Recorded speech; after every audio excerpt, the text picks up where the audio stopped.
Hey gamer friends, I'm Danielle. And I'm Josiah. And we are ready to roll. We're talking today about our favorite mechanisms. Or mechanics. I don't really know which one it is. I don't either. I've used both. I have too. Interchangeably. All right, so we have created our top 10, but with one caveat.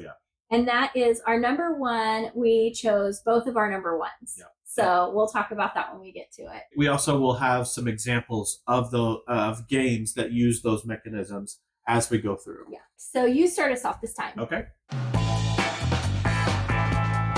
Our number 10 mechanism is I cut, you choose. So this is brand new to us.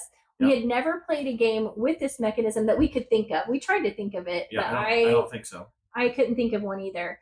But we played Stamp Swap and absolutely loved that about it. It was so interesting because it's making you put together these different piles of stamps. And maybe I want to put some good ones here and some not so good ones because I really want him to choose this, but he might choose this. And so you don't know what you're going to end up with. That's right. So you want to make sure you have stuff that you want still left. Right. And you're choosing one of the other person's piles. And so you may get stuff that you don't need or want. Right. And you got to figure out how to make that work. And yes. It's just so cool. And it was such a fun concept to go through and play. And I loved it so much. Yeah. So that was our number 10, I cut, you choose.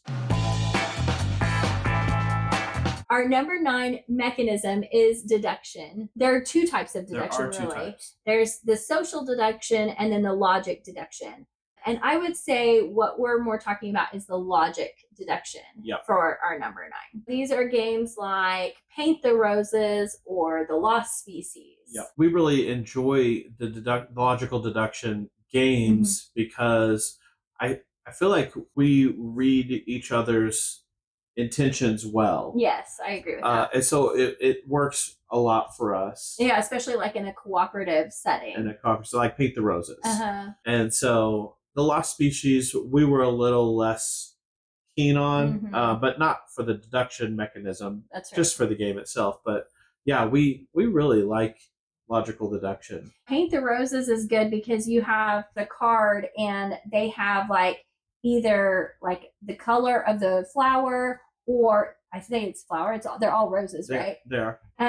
The color of the rose or the shape. So it could be like a spade. It could be a red spade or whatever. And you're trying to get your other person to guess what's on your card. Right. And so that's really interesting. And you do that with these little cubes you place out and different things. And so you're giving them clues and they're having to figure out what is on your card. Another game like that is Decorum. Oh, yeah. Decorum's a great deduction game that we enjoyed playing together. In the Decorum, you've got 4 different rooms, and you each have one finishing objective. You each have one objective that you have to complete. Yes. And you have to do them together, and there's only one way that all 4 rooms can finish. Yes, and complete both people's objectives. Right. And so you have to figure out how to do that. And there's this fun part mechanism in that game where you are placing like a red lamp. And the other person can only say, I love that, or I hate that. Yeah. So I might be like, that's the ugliest lamp I've ever seen in my life. Get it out of here. Yeah. And so you're trying to, based on that feedback, work out the puzzle of decorating the rooms. And it's just really fun. The deduction aspect of that we love a lot. Yeah, that was really fun. And then the other deduction game, social deduction, we do tend to like that some, just not as much as the logical deduction. That's right. Games like Werewolf or Mafia, stuff like that. It's just not our preferred method of deduction. That's right. So that was our number 9, deduction. Our number 8 mechanism is racing. I love racing games. Yeah, it's pretty fun. Yeah. We have a few racing games in our collection. The Quest for El Dorado, Heat, and Cubitos. Yes. I love the Quest for El Dorado. It's my favorite one. So much fun. It's my favorite one as well. Yeah, because it also has another mechanism that we'll talk about later. Mm-hmm. That's one of my favorites. Mm-hmm. The racing aspect of it is so good. Who's going to get to El Dorado first? And when you play it 2-player, you actually have 2 meeples, which is also kind of fun. It is. I enjoy it a lot. And games like Heat is car racing. In that one, the coolest thing about that game is you have to slow down to go around corners, or you stall out. Mm-hmm. You spin out. And so the managing how fast you're going and how slow you go around turns was really fun. Yes, it is. I loved that. That's a good one. So that's our number 8, racing.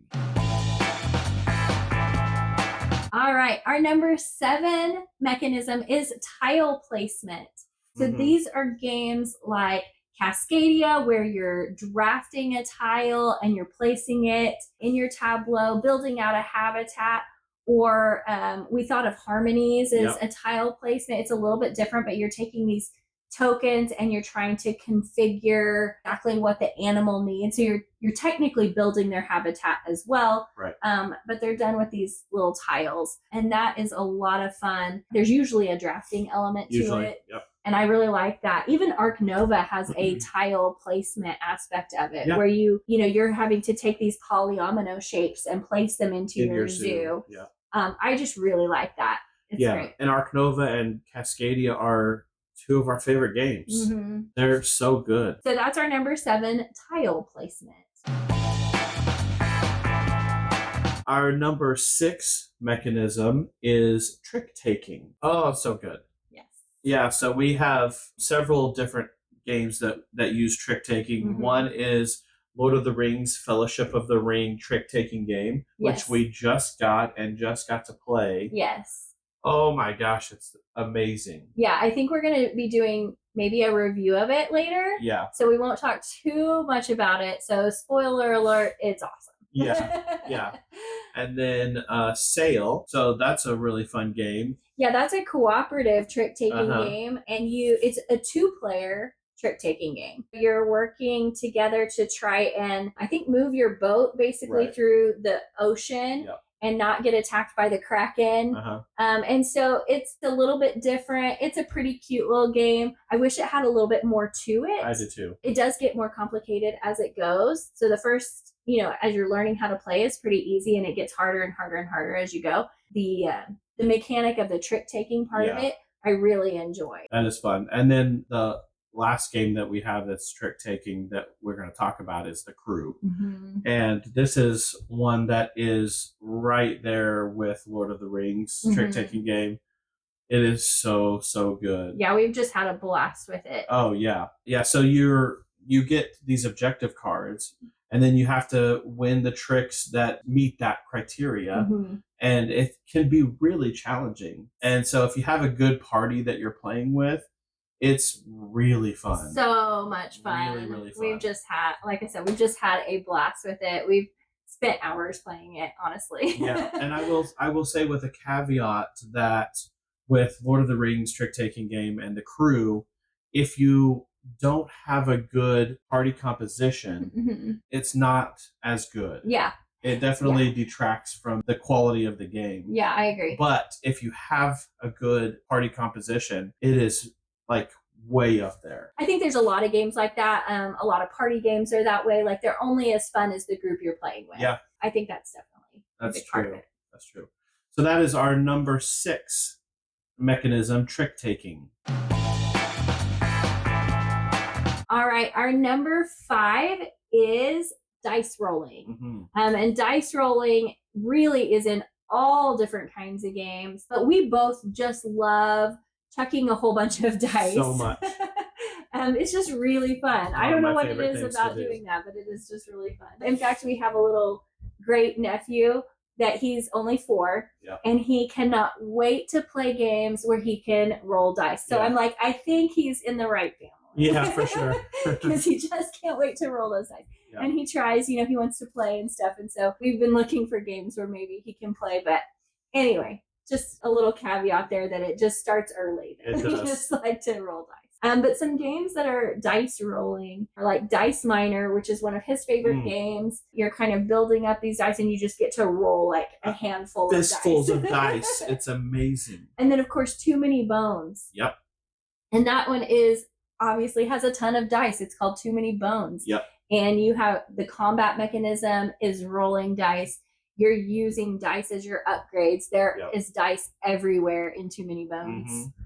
And then we also thought of Bad Company, because Bad Company is one of those games that it's the main mechanism of the game, really. Yeah. You roll a couple of dice and you have to choose your actions based on those dice. And then everybody else gets to choose one of the dice to base their actions on. Yep. And that's just a really fun idea, fun mechanism in a game is everybody gets to participate in your dice roll on your turn. It's really good. So that is our number 5, dice rolling.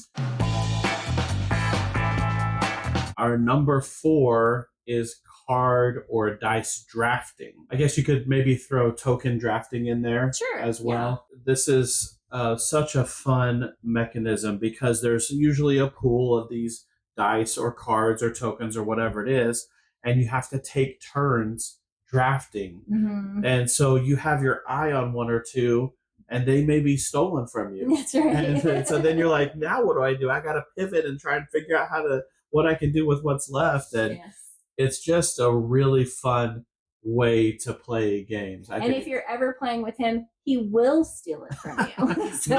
Not on purpose. Not on purpose. So we thought of a few games that had this mechanism. Taverns of Tiefenthal, where you have these white dice and you roll them and then they go on this little coaster. Mm-hmm. And you have to then draft one off of them. There's 4. You draft one off and then you slide your coaster to the next person. Uh-huh. And they slide theirs to you and it goes around. And you have to then take one from theirs. And it keeps going until all 4 are drafted, and then you have to, based on what you've gotten, mm-hmm. you get to do actions on your tableau. Yeah, on your board. And it's really fun and so easy to either hit a home run or completely strike out. Yeah, that's true. And so, there's You're like, they took the only number 2 that was on there. Yeah. And so it's really fun to do that. Another one is Sagrada, where there's a pool of dice, mm-hmm. colored dice. You get to draft based on the color or the number that you need, and you're placing them in your little puzzle. The coolest thing to me about Sagrada is that the order of drafting mm-hmm. goes from first player and then around to the last player, and then the last player gets to choose again, and then it comes back around to the first player. Mm-hmm. So the first player gets the first draft and the last draft. That's right. And then the last player gets the 2 middle drafts. Mm-hmm. And so it's really fun to, based on where you are in the draft order, mm-hmm. determines when you're going to get to draft dice. And it was really fun to see that and to get to play that and how it changed what I was going to draft. Absolutely. That is such a good game. Yeah. And then the last one we thought of was Grand Austria Hotel. And this is just a game where you're bringing guests into your cafe, feeding them, mm-hmm. Getting them drinks, whatever they need, and then you're putting them in your hotel, in hotel rooms. The drafting aspect of it is there's a big pile of white dice, depending on how many players there are. Mm-hmm. You roll them, and then based on the number, they go in a certain slot that determines what actions mm-hmm. are even available to do. That's right. And however many, so if there's 3 3s, if you draft that third 3, you mm-hmm. get to do 3 of that action. That's right. And mm-hmm. so it's really interesting too to be able to say, okay, I get to do a lot of this, or I get to only do one of it, or but that's what I really need to do, but it only gets to do one of it. Yeah, but I need to do it 3 times or whatever. Or maybe there wasn't any dice rolled for the one that you really need to do. That's right. And so it's this resource management, really, really fun. We love drafting. So that is our number 4, dice or card drafting. All right. Our number 3 is set collection. So this is when you are collecting a certain number of cards or whatever it is, usually cards, but it could be anything. And you have to collect those to gain the points that you need or to win the game or something like that.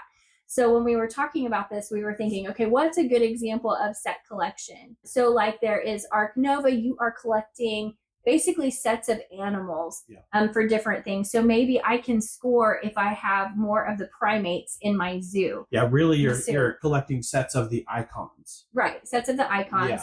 Yeah. Maybe you're trying to build up birds or something. And so that's the set that you're trying to collect.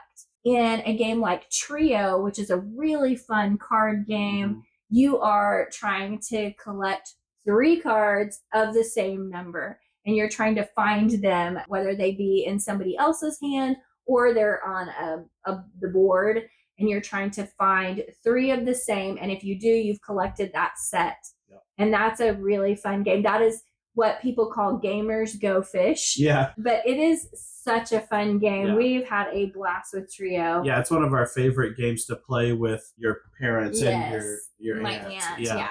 It's a really good game. And then another one that we thought of with set collection was Pandemic, because in Pandemic, you have to collect city cards that are all a certain color. So maybe I need to collect 5 blue city cards. And when I collect them, then I can find the cure for that particular disease. And so you're trying to collect all these cards, and you can only hold 7 in your hand. Right. And so you have to like discard cards so that maybe I can hold more of those blue cards. And so you're having to make some really interesting decisions with what cards you can collect. Yeah. And so that is our number 3 set collection.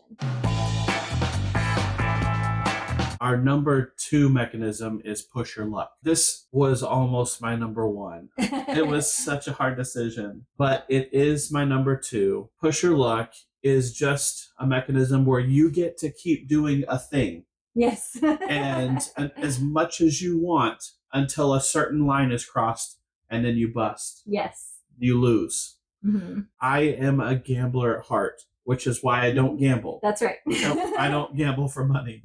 I love gambling. I love push your luck. And so it's one of my favorite mechanisms of all board gaming types. A couple of games that we have that are push your luck are Quacks of Quedlinburg. This is a game where you are a potion maker and you're drafting tokens based ingredients for your potion, and you build it out in a circular fashion. And if you get 7 of the white cherry bomb tokens, if you've pulled 7 of them total, you bust. More than explode. 7. Your pot explodes. And man, it is so much fun to play this and to see how far I can push it without busting. Most of the time I do bust. Yes. Then you get mad about it. I bust a lot, Yeah, it's good. I love this mechanism. Another one that we just got fairly recently. Yeah, the last few months. Yeah, a few months was Flip 7. It's a card game. Everybody gets 1 face-up card. And then, like in Blackjack, you say, hit me. Hit me. And so you get a card, a face-up. And then you keep going around until everybody busts, or until everybody holds, or until one person gets 7 cards that are distinct, that are not the same. That's right. And when you get dealt a card, if it's the same number as a card in your hand, you bust. And so it is so much fun to see how many times can I hit without busting. Yep. The answer for you is always I bust. Yeah. But it is fun. I have gotten 7 cards before. Yeah. I have actually accomplished that and gotten the bonus points. That one is really fun. That one, you can literally play that game with anyone. Any level of board gamer. Yes, and everybody's having a good time, it seems like. So that one is a really good one. If you're looking for a game that you can just play with any group of people, that's probably the one that I would suggest. Yeah, it's great. And it's such an easy teach. I mean, maybe 2 minutes. I know, right? It's such an easy teach. Such a good game. Love the mechanism Push Your Luck. It is our number 2. Okay, so now here is where we decided to do both of our number 1s. So I can go first. I'll tell you my number 1. It is engine building. That is my absolute favorite mechanism. I love engine building. I love playing stuff that starts off maybe a little bit slower and then it builds and it builds and it builds. And by the time the end of the game comes around, I have this turn that feels like 5 turns because I've gotten something going and now I can do this, and because I did that it triggered this, and I can do this and I can do this. And I just absolutely love that about games. So some of the games that fall into that are Aquatica. We talked about Aquatica. So as you get cards, they have these little trays and you can slide your card in to these little, this little slot. And it has these icons on the side. And as you get to move them up, it will trigger an action that you can do. And so maybe it triggers that you can move another card up. And so you move this card up, and that triggers the fact that you get to turn over one of your little mana rays, which gives you another symbol that you can use to then buy another card or go conquer another land or whatever they call it. Location. And so it's just a lot of fun because it's constantly just building off of each other, and I love that. And then we thought of Expeditions as also one that I really enjoy, and that when you are drafting cards as you move your mechs around the board, you're doing different actions, you're putting these cards, you're tucking them into the sides of your player board, which then give you more actions to do. As you play the cards, it gives you more actions. You can place meeples on them, which gives you more actions. Everything is building off of each other. And I absolutely love that. And then Wormspan is another good one. Wormspan was the game that I don't know, my expectations were I thought I would like it, but I liked it way more than I thought I would. I really enjoyed Wormspan really like because you have these cool dragons and you're enticing them into your cave, you're laying eggs on them, and as you trigger each one of those caves, you get to do all kinds of different things. And you're building up points as you go. It is just perfect. I love it. One of the things that is really cool about engine building is the snowball effect. And that's what you were talking about. It's as you build your engine, it just snowballs, and you have all of these things that you can do by the end. I just am not very good at it. I mean, I'm okay. I'm fine. I'm fine at it. I'm just not nearly as good as you at engine building. That's why I like it so much. You beat me all the time. Every time we play engine building games, it is really fun. I just for some reason with my brain it just doesn't click, and I'm not able to maximize my engine like you are. But it's still fun. So that's my number 1 mechanism, engine building. My number 1 mechanism is deck building or bag building. Oh man, I love it so much. Basically it's kind of like engine building, except that you as a character are getting more powerful as the game goes along. Because you're adding cards or adding things from a bag to your pile, to your pool of available resources. And it just grows and grows and grows and grows throughout the game. It just makes me feel so powerful when I play a deck building game or a bag building game. Well, what I love about it's your favorite is that, we talked about in our origin story that our gateway game was the Harry Potter game. And it has a deck building element. So that was probably the first time that you'd ever really experienced deck building. And it was so much fun. And I love that it's still your favorite thing about it. It's just never gone away. That's right. It's always been my number 1. So some games that we have that are deck or bag building. One is Kelp. If you are playing the octopus, there's a pool of cards that you get to add to your hand as the game goes along, so that you get to do more actions, you get to do more things to try and avoid the shark. And I have not played the octopus. We still haven't gotten it back to the table. I know. But watching you doing the deck building of the octopus looked really fun. Yes. And I know that I would love it. Another one is Distilled. And in Distilled, you are buying and drafting cards to put in your distillery to make alcohol.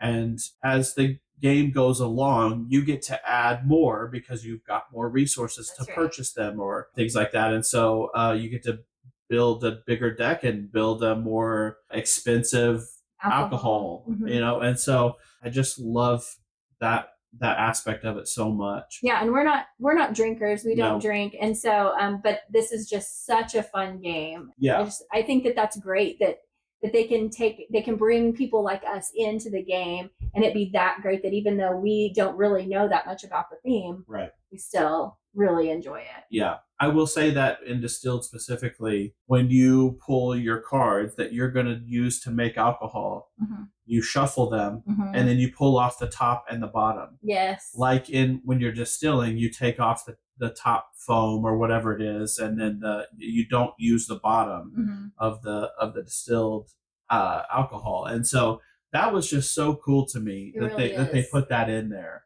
Well, and it's a fun mechanism too, because you don't know what you're going to be taking off. So you actually don't know what you will have created after it's over. You're like, did I make what I wanted to? I don't know. Right.